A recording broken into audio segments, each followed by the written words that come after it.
Hello tout le monde, j'espère que vous allez bien. Bienvenue chez Passion High Tech et Multimédia.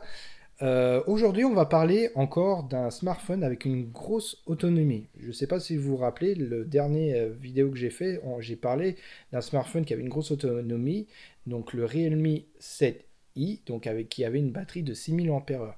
Là, je vous ai trouvé un autre smartphone encore une plus grosse autonomie, avec plus de performance également, mais par contre aussi un petit peu plus cher. On va voir tout ça dans cette vidéo après la petite intro.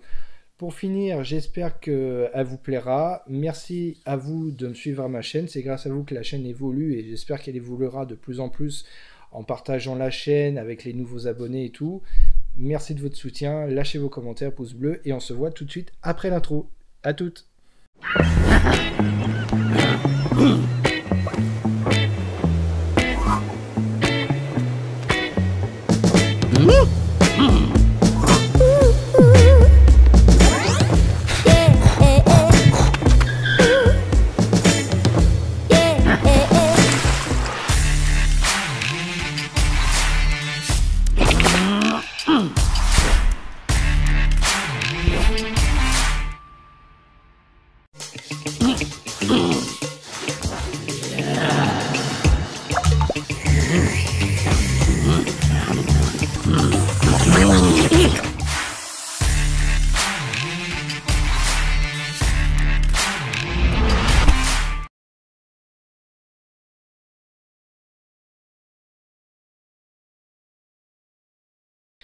Donc je vous ai pas dit, ce smartphone ayant une grosse autonomie, c'est le nouveau Galaxy M51. Donc c'est un nouveau smartphone du milieu de gamme de chez Samsung.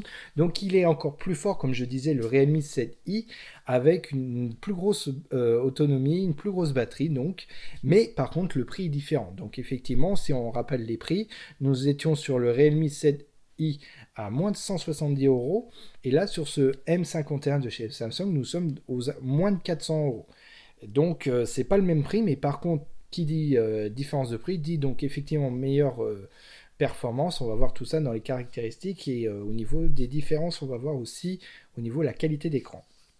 On va parler un petit peu des caractéristiques.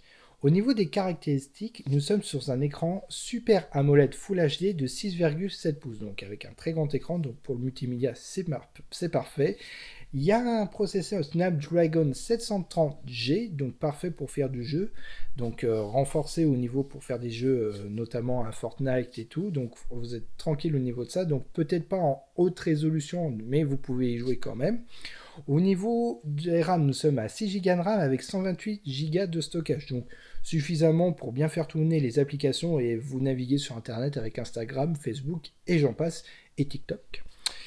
Et donc, elle dispose également aussi d'une empreinte digitale sur la tranche, donc pour déverrouiller le téléphone, donc vous serez tranquille au niveau de ça.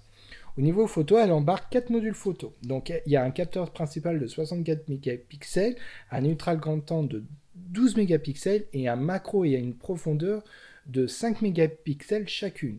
Et pour la caméra selfie, nous sommes sur une caméra selfie de 32 mégapixels. Donc, effectivement, c'est assez intéressant d'un point de vue configuration photo. Et donc, au niveau de la batterie, nous sommes sur une batterie de 7000 mAh. Donc, c'est une très très grosse batterie. Donc, je n'imagine pas au niveau d'une utilisation entre guillemets classique sur ce téléphone. Donc je rappelle, sur le Realme 7i, on était sur 3 jours en conditions classiques d'utilisation. Alors si on parle de ce téléphone, le M51, on est pratiquement à 4 jours, voire plus que 4 jours d'autonomie. Donc c'est assez intéressant. Et ce qui est assez intéressant, c'est que pour le recharger, il faut seulement 1h50 environ pour le recharger à 100%, donc extrêmement rapidement, et il obtient un chargeur de 25 watts. Donc on peut dire c'est le nouveau roi d'autonomie pour ceux qui recherchent quelque chose d'endurance, et là sur le coup avec de meilleures performances pour que ça soit aussi bien du jeu que de la photo, donc vous êtes servi pour faire un petit peu de multimédia. Donc franchement c'est un bon smartphone avec une grosse batterie qui est intéressante si vous ne recherchez pas du haute performance. Comme les S21 par exemple, vous pouvez avoir un très bon téléphone du milieu de gamme, parfait pour faire un petit peu de multimédia, donc ça il n'y a pas de souci. On va parler un peu des plus. Au niveau des plus, donc notamment la batterie, donc une plus grosse autonomie, ce qui est normal, et aussi de la qualité de l'image. Je rappelle, on est sur un super AMOLED Full HD+, donc vous êtes tranquille au niveau de la qualité pour regarder vos vidéos, pour jouer éventuellement, vous serez tranquille au niveau de ça, au niveau de la qualité d'image, c'est irréprochable. Et elle obtient aussi le NFC, donc possibilité de payer avec le téléphone, donc ça reste très bien pour un milieu de gamme, c'est vraiment très performant. Par contre, les côtés moins, donc c'est les photos de nuit. Effectivement, quand vous faites des photos, bah, c'est un peu la plupart des smartphones.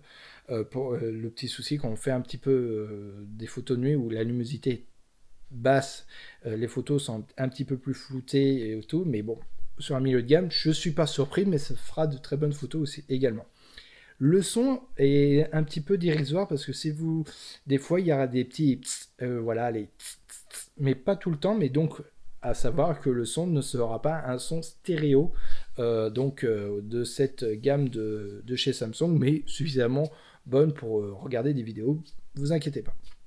Et le poids aussi également, nous sommes sur un poids de 213 grammes, donc c'est une enclume quoi, enfin j'exagère quand je dis une enclume, mais ça reste un téléphone assez lourd, contrairement aux différents smartphones qu'on connaît, notamment, petit rappel, je crois, sur le Note 10 Plus, donc un téléphone très grand avec plus grosse de performance, on était de l'ordre de moins de 200 grammes. Donc là, 213 grammes, voilà. Mais ça peut compenser par rapport à la grosse batterie qui contient ce téléphone. Donc je rappelle, 7000 mAh.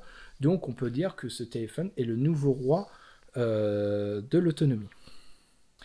Pour conclure sur cette vidéo, j'espère que déjà elle vous a plu et pour vous dire que voilà, il existe des téléphones avec de l'autonomie et avec de bonnes capacités aussi bien pour faire du multimédia que de la photo aussi. Donc franchement, c'est un très bon téléphone à moins de 400 € qui peut être assez intéressant de chez Samsung. Donc j'imagine que d'autres marques vont faire aussi ce genre d'éléments pour avoir une grosse batterie, une meilleure autonomie. Donc ça, j'invite aux marques de faire la même chose, mais je trouve que c'est un très bon téléphone. Et donc effectivement, si je dois comparer au Realme 7i que j'ai fait précédemment en vidéo, effectivement, le Realme 7i a une grosse batterie, donc pareil aussi, mais plus chez Samsung, on est d'accord. Au niveau des caractéristiques techniques, effectivement, on est sur quelque chose qui est pas aussi performant que sur le M51, que ça soit au niveau du processeur, au niveau de la RAM, du stockage, effectivement je suis d'accord.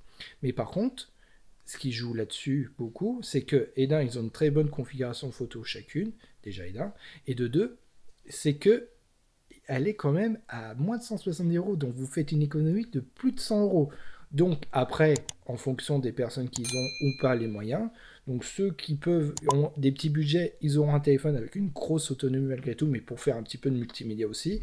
Et pour ceux qui ont un petit peu plus de moyens, ils ont un très bon smartphone avec de plus de performance, bien entendu, une meilleure gestion de la RAM, effectivement. Mais voilà, je trouve que c'est la seule différence qu'on peut voir, c'est au niveau des prix. Je rappelle, le M51 était à moins de 400 € et le Realme 7i était à moins de 170 €. Et peut-être encore, là je vous parle, on peut trouver encore moins cher sur Internet, mais il y aura toujours cette différence au niveau de ça. Voilà, donc franchement, allez-y, vous serez tranquille par rapport à ça. Dans les deux cas, vous aurez une très grosse autonomie sur ces smartphones. Pour finir, merci de votre soutien, abonnez-vous à ma chaîne et on se retrouve à très bientôt sur de nouvelles vidéos. Allez, bisous tout le monde.